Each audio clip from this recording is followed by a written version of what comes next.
Hey man, this is the coach. And I'm the Beacon. And this is the Point Blank Perspectives podcast. So this would probably be our first time actually doing a little, see how the video work out. It is. Yeah. Bear with us. Yes, bear with us. You know what? On that note, we're gonna have a cheers to the first video. And you know what, man? What we gonna talk about today? So today we are going to talk about, or at least I'm thinking we should talk about accomplishments. Woo, accomplishments. So the reason I want to talk about accomplishments is what's the reason why? Yesterday I was able to attend my niece's graduation. And in attending her graduation, I was able to see all of the wonderful things that she's been doing, because I know my niece is my niece. I don't know her as apparently the valedictorian that she was yesterday at the graduation. I don't know her as the public speaker that she was yesterday when she gave this amazing inspirational speech. Wow. She won like 2 or 3 other additional awards in addition to her her diploma. So just accomplishments. And it's graduation season. We got yo man. Listen, and let me say this. And this is coming from Fred the coach. If I am so happy when I see someone accomplish anything. Likewise. Especially when it's a young person. Agreed. Because we understand what young people these days have to go through. So I'm gonna clap. Yeah, we giving a clap. And we clapping for all the young people. All the young that, people are graduating right now. And wait a minute now. We're not just clapping for the young people. We're clapping for anybody that is graduated.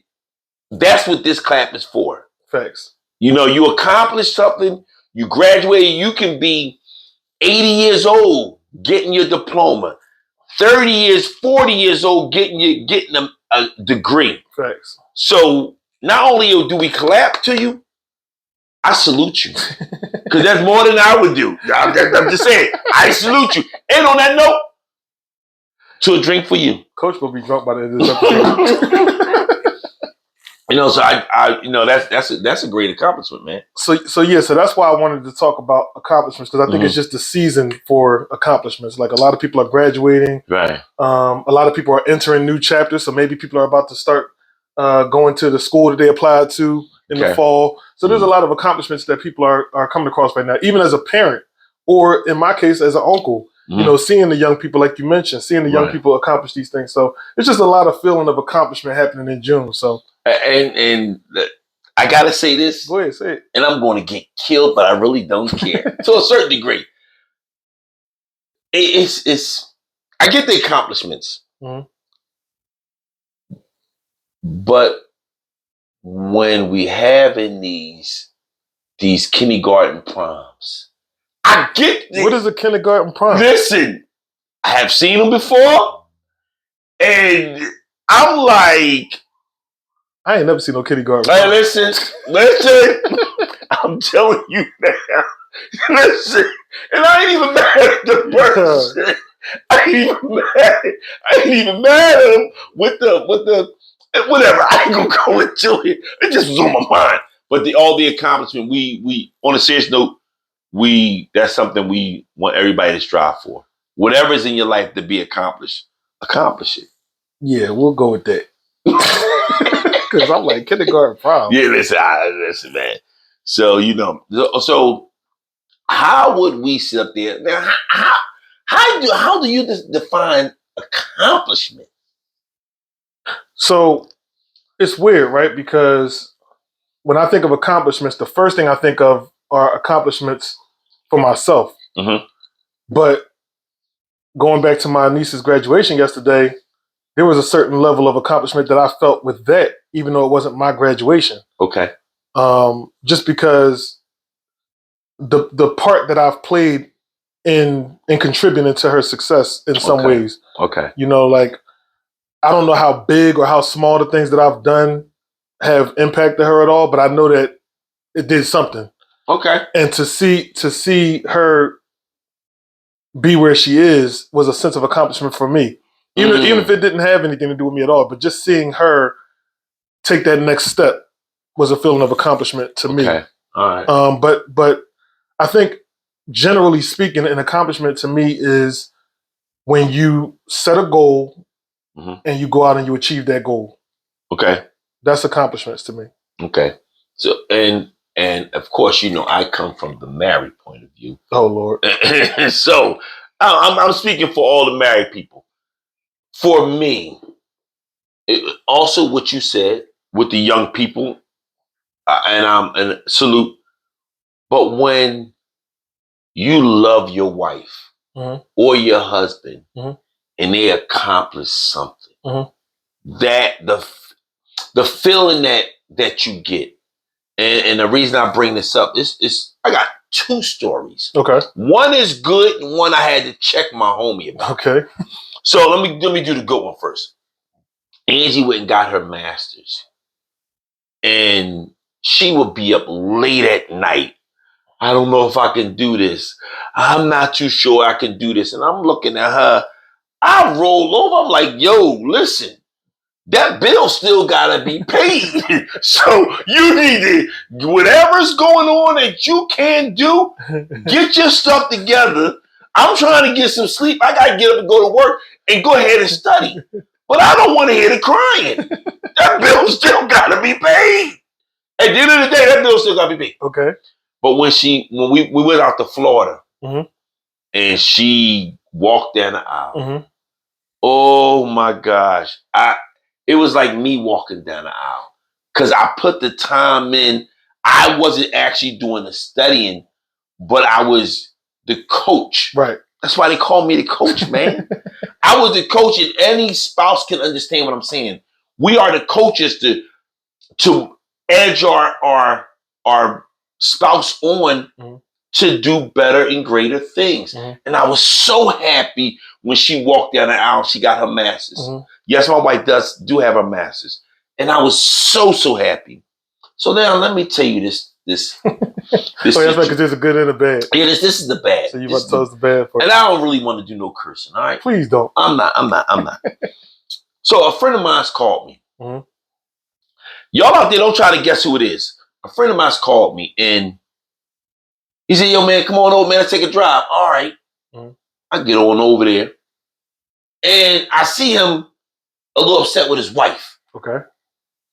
And I'm saying to myself, and now I'm sitting back. And you know how you walk somewhere and you can feel the tension. Okay. And when I walked in this house, I felt the tension.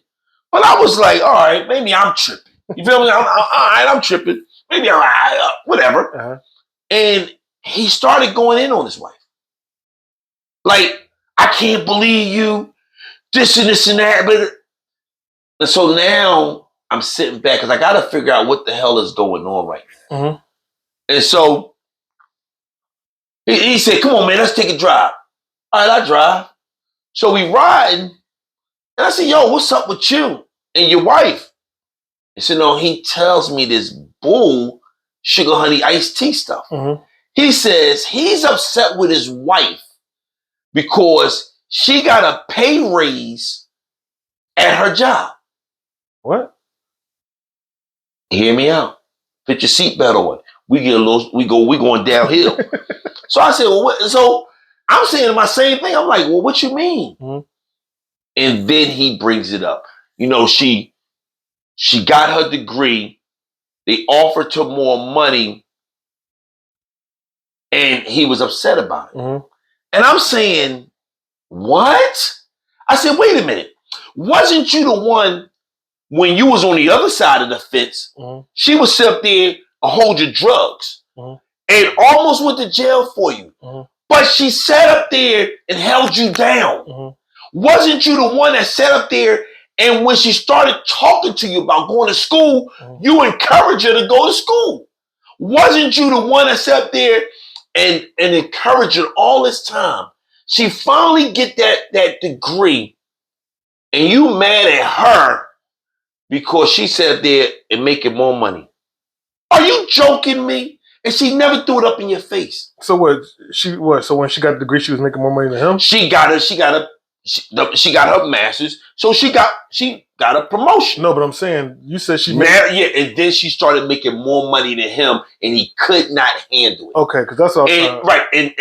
And forget all the accomplishments that she has done. Mm-hmm. She went from a bachelor, associates, bachelors, and then masters. So she went through all that step, and I told him all those times you cheered her on. Mm-hmm. How in the hell are you upset with her because she did when you cheered her on and say, "Come on and get your master's"? She got it. You know why? I can tell you exactly why that is. I told him, I said, you know what? You think like a Neanderthal. That's what you think like. That's the problem with some of us men. We sit up there and we say, and that's what he told me. I said, well, what you upset? Mm-hmm. Well, I'm the man. I should make you the most money. I looked at him, Beacon. I wanted to slap him in his face. Because I said, the money she's making, she's never thrown it in your face. Right. The money she's making, the first thing she said was, this is for the household. Right. I said, you are crazy. Mm-hmm. You're one of the fortunate that I don't get it. I get it. Go ahead, man. Let me take a drink on it. Go ahead, man. And what I can tell you is that's something that it's a personality type. It's probably more common with that type of man dealing with a woman that makes more money with them than they do. But I've seen that type of behavior, not necessarily that exact type of behavior, but people change at a certain point. Like the phrase is, people always want to see you doing better until you start doing better than them. Got you. I got you. You know what I'm saying? I got you. So like you said, in your story, you were saying he was all for her doing better and doing well until she started doing better than him. Now all of a sudden he got a problem. But you run into that sometimes with just friendships. Right. Like I've seen that. Like I've seen situations where people was all good with me going to school and getting my education and doing all that until I started making the money I was making and started living the life I started living. Then all of a sudden it was, oh, he think he better than us, or oh, he this and that. And it was just like, no, this is just the fruits of my labor. Like I put in the work to get to this point. Right. Okay. You know what I'm saying? So for you to feel any type of way towards me, I ain't throwing it in nobody's face. This is just the life I live. Right. You know, and I tried my best to celebrate people who either helped me along the way or who I feel like fulfill, who fulfill my cup. Got you. So I'm not that guy that's like, I'm here and look at me now and you wish you was this. Like I'm not that guy at all. Okay. You know what I'm saying? So there's just some people that just are like that. They are used to being at the top, and when somebody else surpasses them that they have to deal with on a daily basis, they can't handle that because their ego won't allow them to. And when we're talking, after we got finished talking, we driving because I'm looking at it and I'm getting madder. Right. And madder. Right. And I'm saying to myself, I know y'all relationship. Mm-hmm. I know you love her and I know she loves you. Mm-hmm. And the only thing she kept on saying to him was, I'm doing it for the family. Because she would tell me, I'm doing it for the family, Freddie. I'm so happy. I'm like, yeah, that's cool. That's what's up. Right. And then when he came across, I'm like, what? Yeah, that's crazy. Then I said to him, the last thing, and then we went to go get something to eat. And I was like, listen, man, you need to go back and apologize. Mm-hmm. Because you're wrong. Mm-hmm. And he was like, you know what, man? You're right. So I go back over there one day and she was like, Freddie, I need to talk to you. Mm-hmm. So I'm like, all right, what did I do? Right. She said, you know what? I want to thank you. Mm-hmm. And I said, thank me for what? Mm-hmm. She said, you must have talked to my husband because he's different. He's more receptive of me getting his salary. I said, no, you ain't got to thank me. Mm-hmm. As your friend, and I see something and I'm married and y'all married, that's what I'm supposed to do. Right. So, yeah, I was, we had the conversation. I'm very happy that he came around. I'm very happy. Because sometimes us men can be, I'm not going to use men. Sometimes us people, that's me, I speak marriage. Right. We can get a little stubborn in our ways. Mm-hmm. Why? Like you said, I'm happy for you, but I'm not happy for you. Right. And it's a shame. Yeah, I know there's two stories I had. And also when, especially married, and if you got a kid, and your kid does something, you know what I mean? You the accomplishment that you had, you and your spouse are both happy. Mm-hmm. You know, y'all high-fiving, and then we get to, and we said this a while ago, you get into this Al Bundy stage. You feel as though, yeah, I taught him that. You didn't, because you rode the pine. You didn't teach him that. Just take the accomplishment. Yeah. But yeah, accomplishments is big, man. It's big. So I guess that kind of gets me to thinking about something else with accomplishments, because accomplishments are things that we all, for the most part, I would say most people have had some level of accomplishment in their lives at one point or another. But one of the things that's been common is I noticed that in addition to struggling with other people's accomplishments, sometimes it's hard for people, especially for men, it's hard for us to be celebrated for our accomplishments. I fall into that. Now, yeah, I think I do too. I fall into that. Especially when other people acknowledge it for me. Like, I appreciate it, but it's like it's weird. Yeah, I'm with you. Yeah, it's weird. It is. It's like you putting that spotlight right on me. And that's not, I don't want that. Right. I'd rather play the background. All you gotta do is, for me, all you gotta give me a head nod, like, yeah, I see. Okay, I'm fine with that. I don't need my name called up there and get up there. I think for me, it's the shell I'm in. I don't like to be up front. I get a joy out of seeing other people accomplish something and achieve it. I get the most thrill out of it, especially when I see you come from the bottom and now you work your way up. Right. And I'm looking and I'm like, oh man. Right. I enjoy that. Because you appreciate the journey. Yes, it's the journey. Yeah, you appreciate the journey. I see you when you look like you wanted to give up, and then you pressed on. I'm like, I go with that. But don't accomplish me. Don't. But that's what I'm saying. But focusing on you, like, whenever people have tried to celebrate you, have you ever shut that down? Like, have you ever accomplished something or have people ever wanted to celebrate you and you be like, no, don't do that, and I'm good. And if you did do that, why'd you do it? So when every time Angie want to celebrate me, right, she understands that she has to let me know. Okay. Because it's like I'm a turtle. I go into a shell and I listen. I will go into a shell and be like, no, I don't do that. I'm okay. Just saying, Angie, just knowing that she sees that I accomplished something, I'm good. I don't need a gift. Right. Like, I think for me, the biggest accomplishment to this date, and I had a lot of them, is when Freddie was born. Okay. I struggle with Father's Day. Okay. I struggle. For me, it's not a real big day. I don't, because for me, I don't need to be celebrated something that I'm supposed to do. Right. You know what I'm saying? That's my job. Right. I don't need a celebration to say, oh, good job. On my job, I'm his father. So every time she say, Freddie, what you want for Father's Day? I don't want nothing. Just the fact that if you sit there and say Happy Father's Day, I'm happy. Because I already know I'm a father. I don't get into all that. What about you? See, and that's crazy to me though, because it's crazy to me to hear that, but I'm kind of the same way. But the reason I'm saying that's crazy to me is that, especially from a married perspective, because when you're married, you have somebody that wants to celebrate you. So like me being single, I never had the expectation that anybody wants to celebrate me, because I don't have that partner in life that it's like, okay, let me make sure that I take care of this person because this is my person. Like, I don't have that as a single person. I've just been blessed enough to have really good friends and family to where they indulge in my foolishness with Jerome Appreciation Day for my birthday and all that kind of foolishness is what it is. It's a big foolishness. Go ahead. I'm sorry.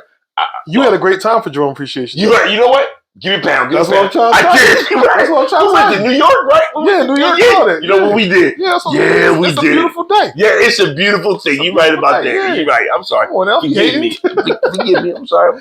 But no, so the thing is, like, again, you have that person that wants to celebrate you, but yet you say, "Nah, I'm good." Where for me, I think I just am conditioned to feel like I don't want to be celebrated because it's not a normal thing. And that's how that's. So even though you're married, it still doesn't feel normal to be celebrated. No. Even though your wife does celebrate you. Even though, yeah. And let me say, because I want to be clear about that on my cousin. Let me say this: my wife celebrates me, right? And you know what gives me the most joy? What is? All right, so let me open the door on our marriage a little bit. When we first, are you about to go away from struggling with celebrate? No. I ain't gonna go away. I'm gonna veer off a little bit, then we gonna come back. It was to celebrate my wife.